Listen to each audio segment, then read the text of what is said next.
Bonjour famille ELM, c'est vraiment un plaisir de pouvoir m'adresser à vous ce matin. Merci à Groupe de Louange et ceux qui nous ont conduits dans ces temps de chant d'adoration qui fait du bien à nos cœurs et nos pensées. On pense à vous tous dans ces temps de confinement, même si on est séparés les uns des autres. On pense à vous, on prie pour vous et nous avons hâte de se retrouver ensemble, tout le monde, bientôt, on espère. Dans quelques semaines, on va se retrouver face à face, on pourra se serrer dans les bras, se faire des vrais bisous et ça fera un grand plaisir. C'est pas étrange ce moment qu'on parle beaucoup de contagion. C'est vraiment le moment qu'on parle beaucoup de contagion et le fait de garder une séparation parce qu'on veut pas transmettre quelque chose que personne ne veut attraper. On parle bien sûr de ce virus. On doit faire attention à ne pas communiquer autour de nous les microbes et j'espère que tout le monde arrive à bien suivre les indications données par le gouvernement. Mais vous savez que c'est pas que les microbes bien sûr qui peuvent être communiqués les uns aux autres, mais aussi les émotions sont aussi communiquées, communicatives, ils sont contagieux si tu veux. Si on entend quelqu'un qui rigole par exemple, on peut même si c'est loin de nous, on entend quelqu'un qui rit comme ça et c'est contagieux, on peut pas s'empêcher même de sourire, même si on ne sait pas pourquoi la personne rigole, mais c'est contagieux, ça nous touche et puis même si ça continue, on commence nous-mêmes à rigoler un petit peu et puis et ça nous touche et c'est communicatif, c'est contagieux le rire, aussi la joie, aussi la tristesse et le stress, c'est aussi communicatif. Par exemple, je suis pas très fan de prendre les avions, mais quand ça m'arrive de devoir monter dans l'avion, au moment de turbulence, je suis pas rassurée, donc je regarde les hôtesses de l'air. Si eux, ils sont tendus et stressés, sous tension, je suis pas rassurée, je suis pas en paix. Mais si eux, ils sont paisibles, ils continuent leur travail comme d'habitude, tranquillement, je suis en paix, je suis rassurée et je me sens mieux. La paix, justement, c'est un des états intérieurs qui manque le plus aujourd'hui, je pense, dans le contexte actuel.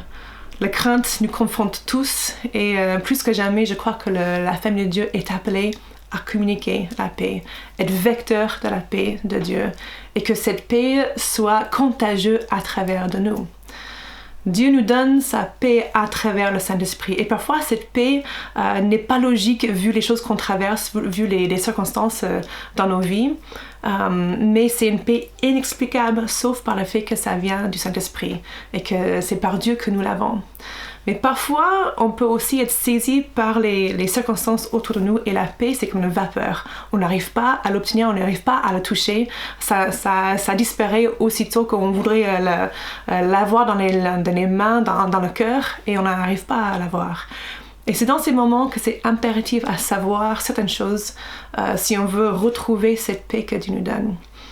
Mais peut-être il faut d'abord commencer par ce que la paix n'est pas. Juste pour être clair, on ne veut pas confondre la paix avec une insouciance qui ignore les circonstances. C'est pas oui je vois rien, il n'y a rien de mauvais qui se passe, je suis en paix, il n'y a pas de souci, ou c'est pas non plus un optimisme aveugle qui minimise les réalités des faits. C'est pas grave, c'est rien de mauvais, ça va, je suis en paix. C'est pas vraiment la paix non plus. C'est pas non plus un déni des faits. Tout ça, c'est pas la paix que Dieu nous donne. Je pense que parfois, par souhait de paraître spirituel ou paraître fort, on peut adopter des propos qui, à nos yeux, semblent communiquer la paix, mais qui sont vraiment loin, qui n'ont rien à voir avec la paix que Dieu donne. À la base, la paix que Dieu donne commence par sa présence dans nos vies. Et elle est alimentée par la suite par ce que je sais de Dieu. Par exemple, cette clé pour l'entrée de ma maison. Je sais que cette clé va ouvrir la porte d'entrée de ma maison. Donc quand je rentre chez moi, s'il n'y a personne dans la maison, j'ai aucun problème, aucun souci. Je sais que cette clé va ouvrir. Je ne suis pas en train de me dire est-ce que cette clé va m'ouvrir? Est-ce que je serai bloquée à l'extérieur? Est-ce que je serai dans le froid, la pluie? Est-ce que je serai bloquée d'entrer chez moi?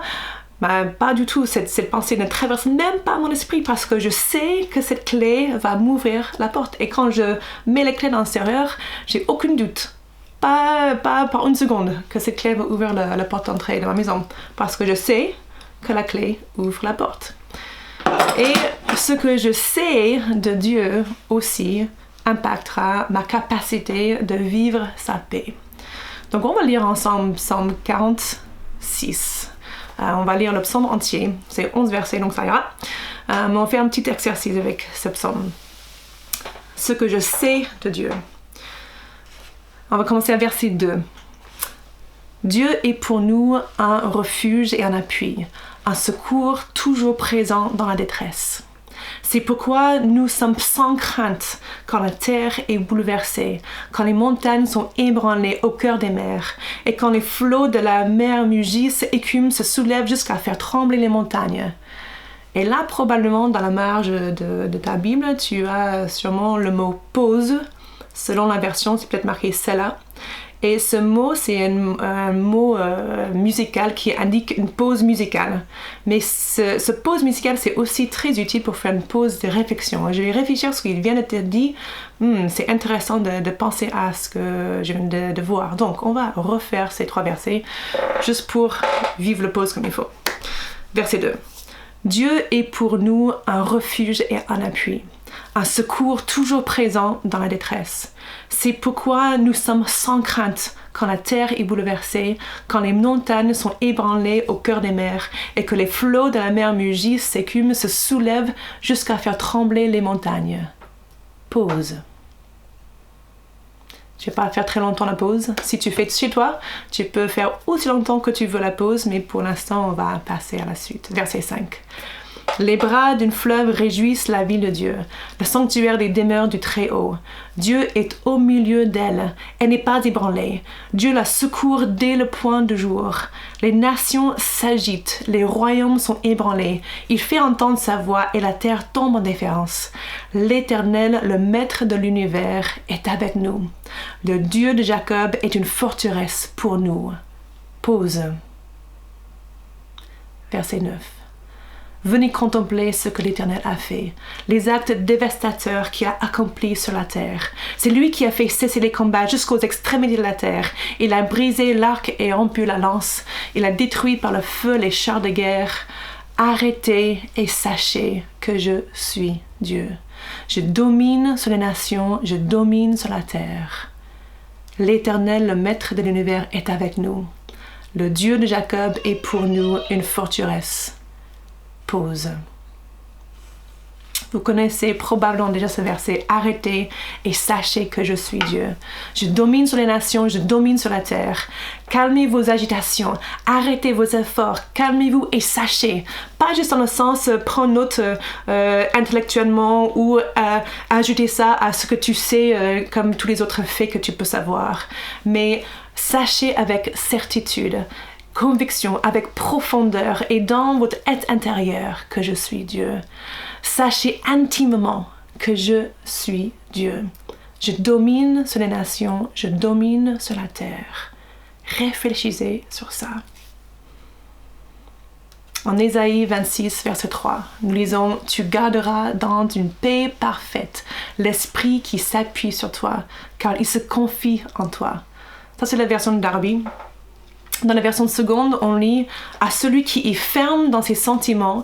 Dans d'autres versions, c'est « ferme dans ses intentions, ses dispositions, son cœur. Tu assures la paix, parce qu'il se confie en toi. » Il y a un lien direct entre le fait de faire confiance en Dieu, de me confier pleinement en lui, d'avoir mes pensées disposées fermement en lui, et le fait d'avoir sa paix.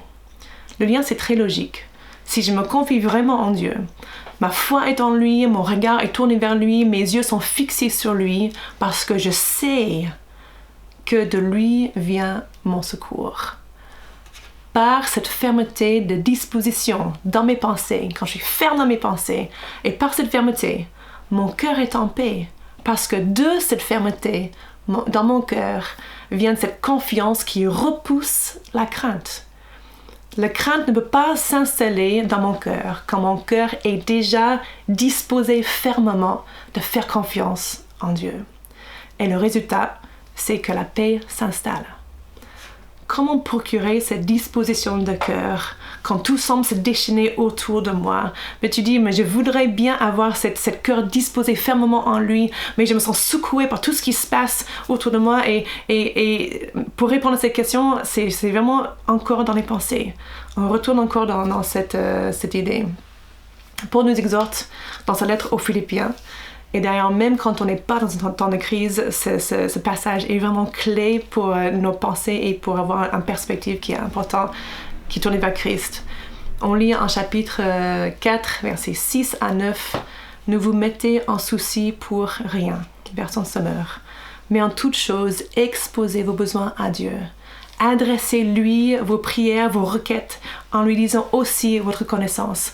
Alors la paix de Dieu, qui surpasse tout ce qu'on peut concevoir, gardera vos cœurs et vos pensées sous la protection de Jésus-Christ. » Et le verset 8 est vraiment clé pour savoir comment alimenter cette paix. « Enfin, frères, nourrissez vos pensées de tout ce qui est vrai, noble, juste, pur, digne d'amour ou d'approbation, de tout ce qui mérite respect et louange. Ce que vous avez appris et reçu de moi, ce que vous m'avez entendu dire et vu faire, mettez-le en pratique. Alors le Dieu qui donne la paix sera avec vous. » C'est important de prier et déverser son cœur devant Dieu. Et même, c'est comme une première étape quand on prie, quand on déverse tout devant Dieu avec une attitude de reconnaissance. Déjà, sa paix vient dans nos cœurs. Mais si je veux alimenter cette paix, si je veux protéger cette paix, la prochaine étape, verset 8, est vraiment impératif. Nourrissez-vous, nourrissez vos pensées de tout ce qui est vrai, noble, juste, pur, digne d'amour, d'approbation, tout ce qui mérite respect et louange. Et par cet exercice mental, et parfois on a vraiment besoin de faire un exercice de forcer mentalement, de ne pas rester sur les pensées qui tournent autour, les choses qui peuvent faire un souci, mais je m'efforce de tourner mes pensées comme un exercice mental, de faire ces choses qui sont positives, la vérité de Dieu. Et la paix de Dieu, là, elle a l'espace pour se manifester dans mon cœur. Si je nourris mes pensées avec mes craintes, mes inquiétudes et d'autres pensées négatives, ma perspective sera négative. Et la paix n'aurait aucune place pour bien s'installer dans mon cœur. Et je vais subir les conséquences. Mais quand je choisis de tourner mes pensées vers ce qui est vrai, noble, juste et toute la liste, alors je garde mes pensées fixées sur les vérités qui vont impacter ma perspective. Et mon cœur sera rempli de foi et de courage dans les circonstances que je peux traverser. La paix prend en considération et constate la réalité des choses, graves comme ils peuvent être parfois. Mais si je fixe ma confiance sur celui qui est au-dessus de toutes ces choses, ça balaye la pensée négative et ça me fait nourrir mes pensées, ce qui est vrai sur Dieu, sur celui qui domine sur les nations, qui domine sur la terre. Je constate les circonstances qui sont autour de moi, les choses que je traverse, les choses qui peuvent m'assaillir, mais au lieu de fixer et rester focalisé sur les choses qui peuvent être dévastateurs pour moi, si je reste focalisé sur ça, je nourris mes pensées sur la vérité de Dieu. Je peux même prendre ce verset, les psaumes 46, comme un exercice encore pour prendre départ. Il y a plein de passages qu'on peut utiliser, mais on fera ça comme exemple. Verset 2 encore, on regarde sur psaume 46, verset 2. Dieu est pour nous un refuge et un appui, un secours toujours présent dans la détresse. Je me nourris de cette vérité, je reste focalisée sur ça, je médite sur ça. Oui, ça déchaîne autour de moi, mais je reste focalisée, je nourris sur cette pensée. Dieu est pour moi un refuge, un appui, un secours toujours présent dans la détresse. Jésus a dit à ses disciples juste avant sa crucifixion, on lit en Jean 14, verset 27, il dit « Je vous laisse la paix, je vous donne ma paix. Je ne vous la donne pas comme le monde donne. Que votre cœur ne se trouble pas et ne se laisse pas effrayer. » Et dans le même discours auprès de ses disciples, un peu plus loin, en Jean 16, verset 33, on lit, il dit « Je vous ai dit tout cela afin que vous ayez la paix en moi. Vous aurez à souffrir dans le monde, mais prenez courage. Moi, j'ai vaincu le monde. » En gros, Jésus vient de dire tout ce qui allait se passer, le bien et le mauvais, qui serait trahi, que le monde allait les haïr, qu'il allait envoyer son Saint-Esprit, tout ça. Et puis, à la fin de tout cette speech, il dit « Mais je vous dis tout cela, afin que vous ayez la paix en moi. Vous aurez à souffrir, mais prenez courage.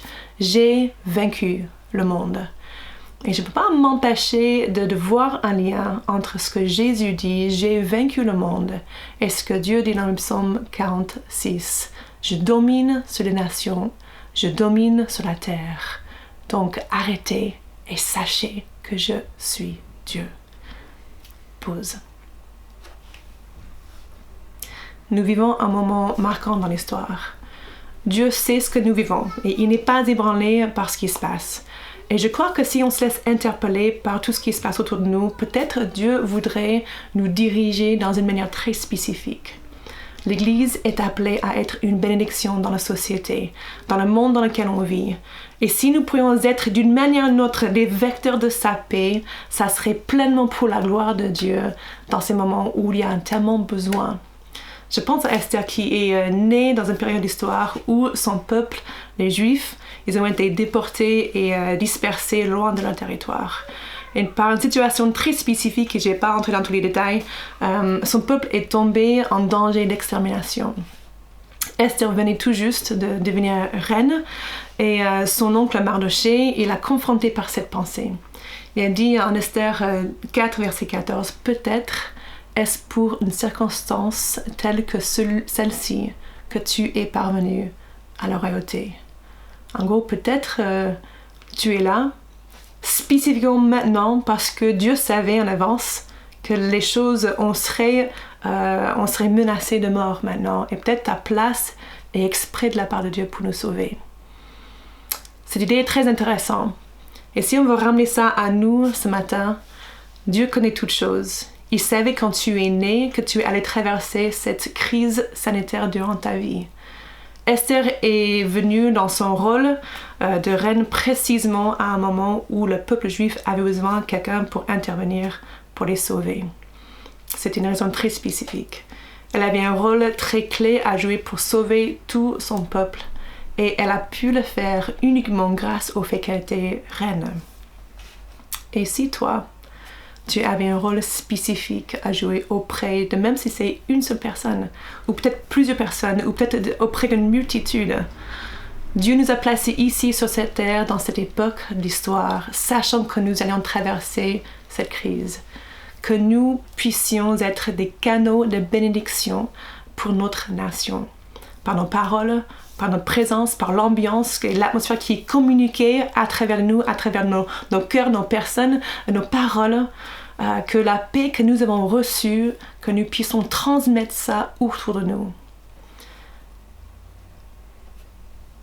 Et que cette paix qui surpasse tout ce qu'on peut concevoir guide nos conversations les uns avec les autres. Et pour nous qui sommes confinés, on n'a pas beaucoup plus au-delà d'une conversation, soit par les messages, par le téléphone, par les réseaux sociaux, par les lettres, je sais pas, mais on n'a pas beaucoup d'outils à part nos paroles en ce moment-là. Si on traverse quelqu'un au supermarché, peu importe, mais les paroles, c'est presque tout ce que nous avons maintenant pour communiquer la paix. Que nous puissions bénir les uns les autres. Les personnes qui sont dans notre entourage, les personnes qui ne connaissent pas Christ. Je pense spécifiquement à ceux aussi qui sont vraiment en contact direct avec les autres par leur travail, que par nos vies, par nos cœurs, par nos paroles, que la paix de Dieu soit communiquée, que nous puissions bénir autour de nous. En Proverbe, on lit Proverbe 18, verset 21, « La mort et la vie sont au pouvoir de la langue. Communiquons la vie. » Transmettons la vie et que la paix de Dieu se répand sur notre pays à travers de nous. Je termine avec ces paroles. Dans le livre de Nombre, Dieu a donné les instructions à Moïse. En Nombre 6, verset 22, on lit « L'Éternel dit à Moïse, transmets ces instructions à Aaron et à ses fils. Voici comment vous bénirez les Israélites. Vous leur direz que l'Éternel te bénisse et te garde. Que l'Éternel fasse briller son visage sur toi et t'accorde sa grâce. Que l'Éternel se tourne vers toi et te donne la paix.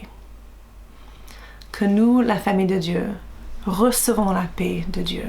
Que nous soyons remplis de cette paix pour que nous puissions communiquer cette paix autour de nous. Et que Dieu bénisse et fasse grâce à notre nation et notre monde.